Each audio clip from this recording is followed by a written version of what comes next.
पूर्व की भांति हमारे पास आज दर्शन शास्त्र के शिक्षार्थी रहे और दर्शन शास्त्र में गहरी अभिरुचि रखने वाले श्री अजीत यादव जी के साथ आज एक सार्थक संवाद नंबर 2 निश्चित हुआ। अजीत जी, आज आपसे मुझे ये पूछना था कि वर्तमान दुनिया ने या वर्तमान भारत में प्रत्यक्षवाद, पदार्थवाद ने भारतीय दर्शन को विषाक्त कर दिया है। आपका इस पर क्या कहना है? आपको इस महत्वपूर्ण प्रश्न के लिए तो पहले बहुत धन्यवाद। और दूसरी बात यह है कि प्रश्न की जटिलता को सहजता में पहले बदलना बहुत स्वाभाविक सी बात है और मुझे लगता है कि यही शुरुआत का एक अच्छा माध्यम हो सकता है। सबसे पहली बात कि भारत का दर्शन, भारत की जो ऋषि मनीषा है उसकी ही देन है। और जब ऋषि स्तर का चिंतन हो, चिंतन की सर्वोच्चता, उत्कृष्टता के अंतिम बिंदु से दर्शन की शुरुआत होती है। अब विषय यह है कि दर्शन को पदार्थवाद ने, प्रत्यक्षवाद जिसे आप कह रहे हो, इसने क्या इसके संतुलन को कहीं डगमगा सा दिया है? इस विषय पर हम लोग अपनी बात को शुरू करने से पहले तो ये जरूर कहना चाहेंगे कि केवल दर्शन ही नहीं, हर एक समय का, हर एक युग का और उसकी चेतना का अपना एक विशिष्ट प्रभाव होता है। जिस तरीके से हम वैदिक पीरियड को देखते हैं तो वहाँ पर जो वेदांत का विचार वो बहुत ऊंचे स्तर पर। जिस युग में हम आप जी रहे हैं, इस युग में ये सच है कि पदार्थवादी चेतना का प्रवाह कुछ ज़्यादा ही तेज गति से है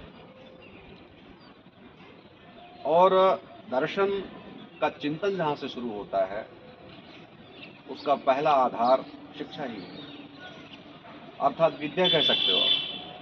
तो शिक्षा और विद्या का जो ओरिएंटेशन है आज के समय में, वो भी उसका झुकाव पदार्थवाद की ओर बहुत ज़्यादा है। पदार्थवादी चेतना का होना दर्शन पर कोई प्रभाव नहीं डालता।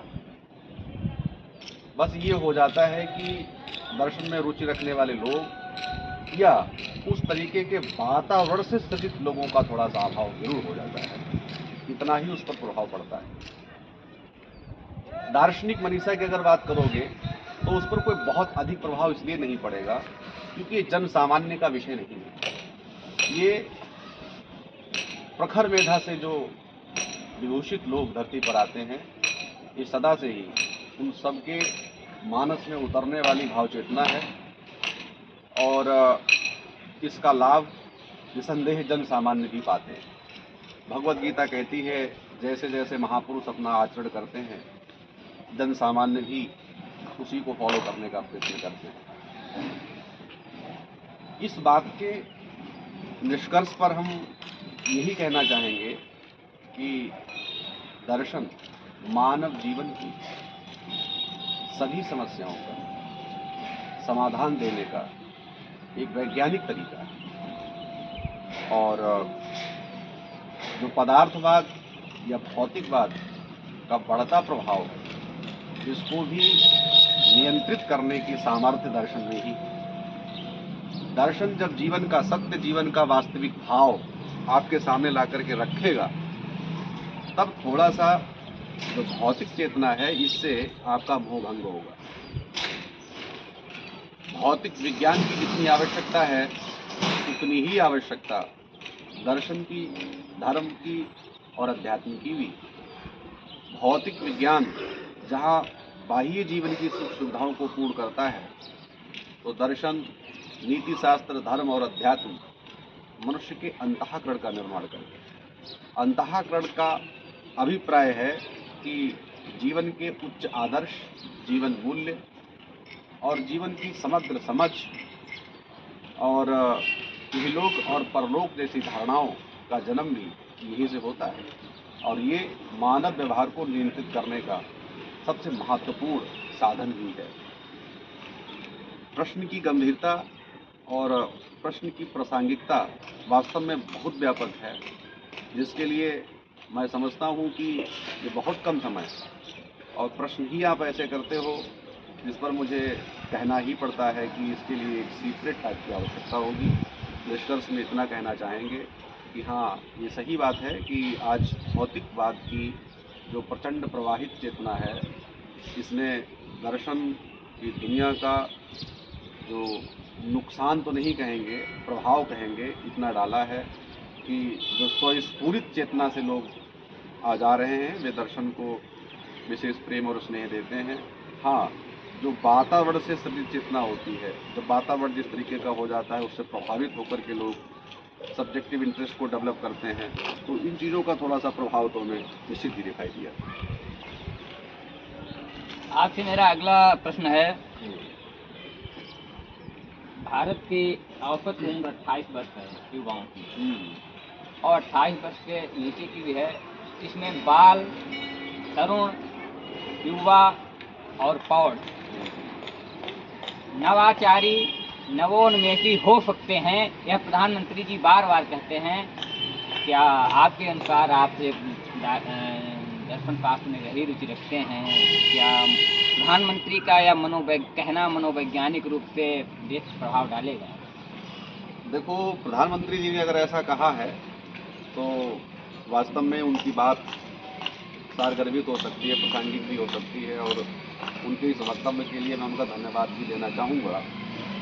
लेकिन कह देने मात्र से बात बनेगी नहीं। सच है कि बाल, तरुण, युवक ये सब नवोन्मेषी हो सकते हैं, लेकिन उपयुक्त वातावरण देने पर।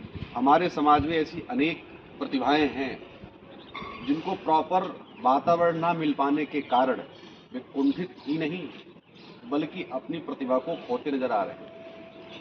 प्रतिभा के साथ साथ संसाधन और वातावरण की भी महती भूमिका है। अगर आह्वान ये किया है कि हम सब के सब इनोवेटिव आइडियाज को लेकर के घूमते हैं, तो फिर उस वातावरण को निर्मित कौन करेगा? अगर हमें उस प्रकार का वातावरण मिलेगा तो इसमें कोई शक नहीं है कि हम सब के सब इनोवेटिव हो सकते हैं।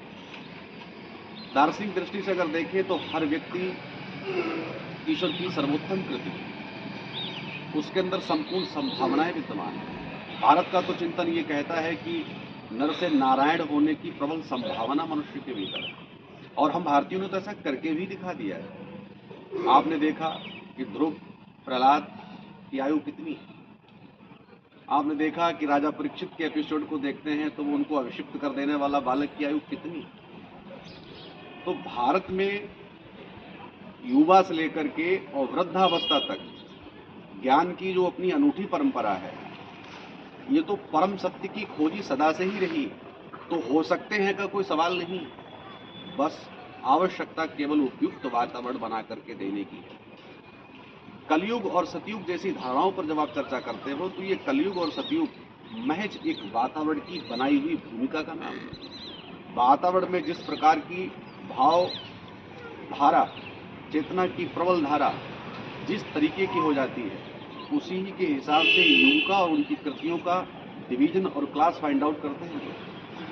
तो इसलिए इस विषय पर तो सिर्फ इतना ही मैं कहना चाहूँगा कि हो सकते की बात नहीं है, सभी में प्रबल संभावनाएं हैं, संभावनाएं तैयार बैठी हैं। हमें आवश्यकता केवल उपयुक्त वातावरण बनाने की है। तो वातावरण हम सब मिलजुल करके बनाएंगे तो इसमें कोई डाउट ही नहीं है कि हम सब उस लक्ष्य तक पहुंचेंगे। निसंदेह हम उस लक्ष्य तक पहुंचेंगे। महर्षि अरविंद ने कहा था कि नवयुग का आगमन, नवप्रभात का आगमन तो निश्चित है।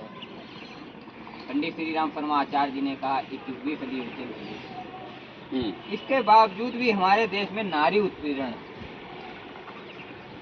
बहुत तेजी से बढ़ा है।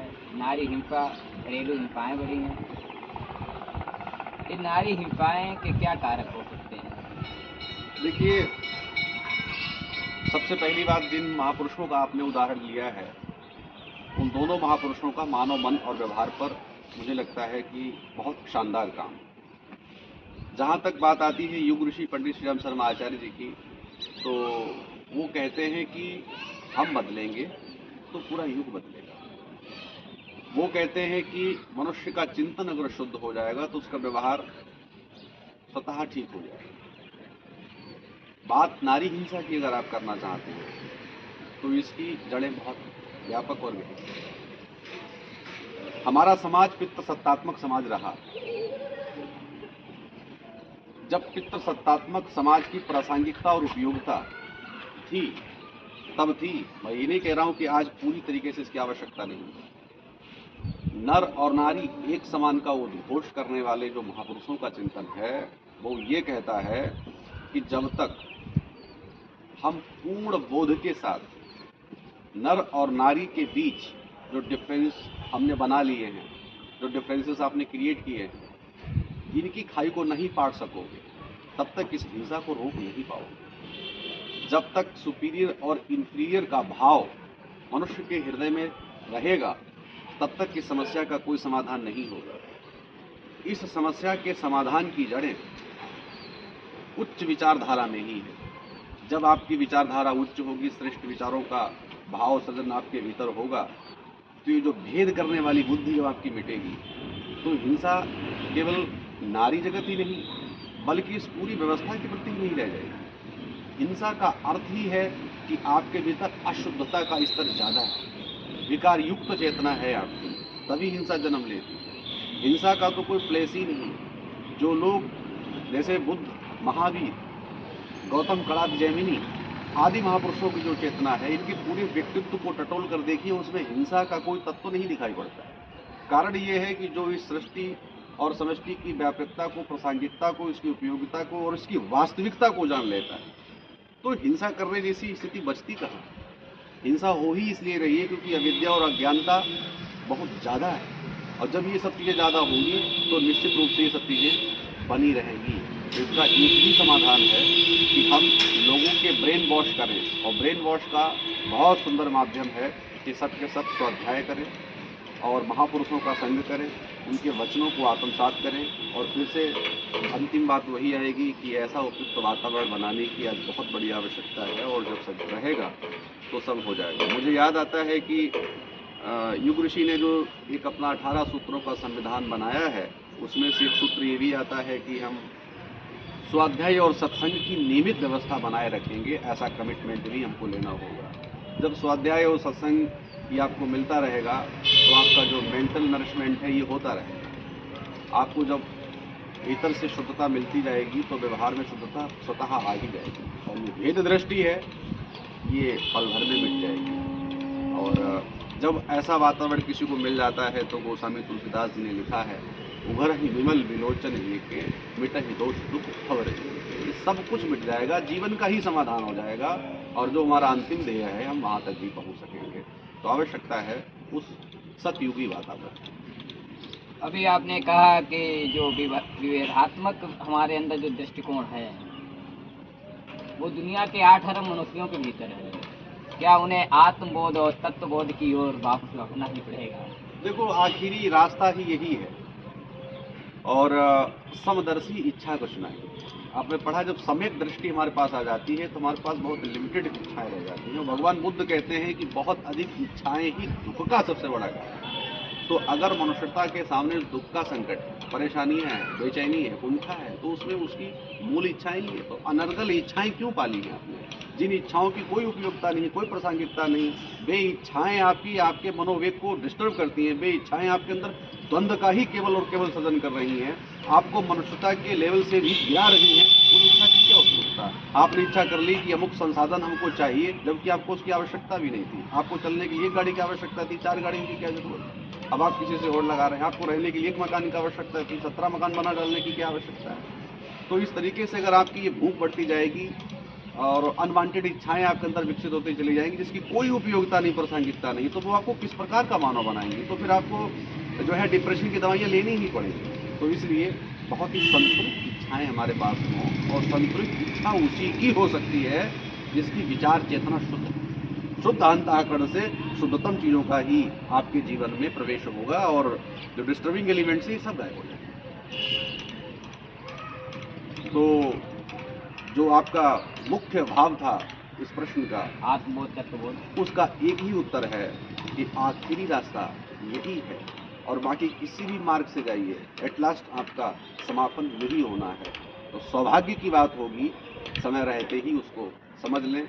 और वो गीत भी आप कभी कभी भी सुनाया करते हैं कि अभी समय है, अभी बदल लो तेवर अपनी जान के।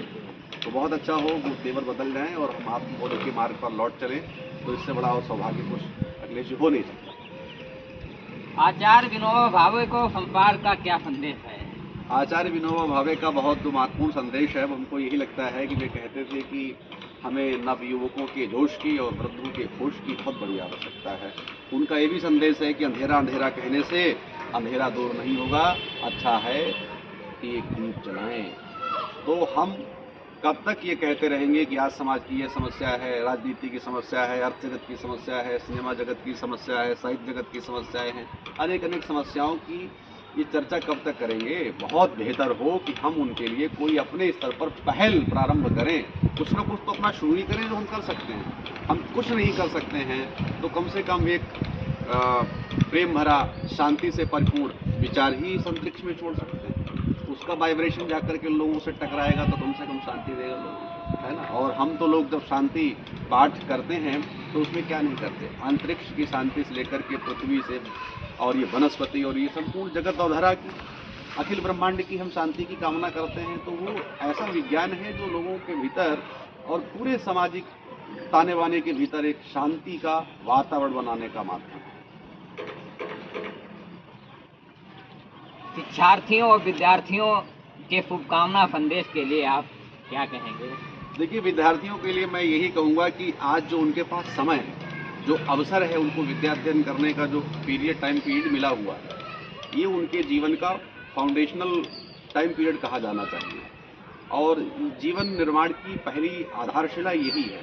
अगर इसका उपयोग और इसकी उपयोगिता उनके जीवन में समाहित हो गई तो फिर वे निसंदेह दिव्य मानव बन सकेंगे, श्रेष्ठ मानव बन सकेंगे, आदर्श महापुरुष बन सकेंगे। तो उनकी जो बिगिनिंग है बहुत शानदार होनी चाहिए। और मेरा उन सब के लिए बस इतना ही कहना है कि वे सब जो उनके पास काम है और जो कुछ उनको पढ़ने का टास्क मिला है उसको, हमारे एक ज्योग्राफी के टीचर कहा करते थे कि सूर्य ढलने से पूर्व तुम्हारा काम संपूर्णतः समग्रता के साथ और पूरा टोटलिटी में फिनिश होना चाहिए। इतनी तत्परता अगर हमारे पास आ गई तो हमारा काम हो सकेगा। हमारे समय को किल करने का सबसे जो बड़ा माध्यम है वो हमारी जेब में रहता है, मोबाइल, इंटरनेट। मैं चाहूँगा विद्यार्थी फ़ोन को टच करने से पहले अपने आप से प्रश्न पूछें कि मैं इसे क्यों स्पर्श कर रहा हूँ। तो उनका दिमाग उन्हें बताएगा कि तुम इस कार्य के लिए ही इसे स्पर्श कर रहे हो। और अगर तुम मनोरंजन की बात करते हो कि हमें मनोरंजन ही इससे चाहिए, तो मैं नहीं कह रहा हूँ कि आप उससे मनोरंजन मत करें, बल्कि करें। उस डिवाइस का अपना दोष नहीं है, उसमें रिमाइंडर जैसी व्यवस्था भी है। आप जितनी देर तक उसका उपयोग करना चाहते हैं उस पर रिमाइंडर लगा दीजिए कि भाई 10, 15, 20, आधा घंटे के बाद हमको रिमाइंड कराइए कि हमारा टाइम पूरा हो गया, और उसको हम यथावत रख दें और अपने किसी दूसरे कार्य में लग जाएं।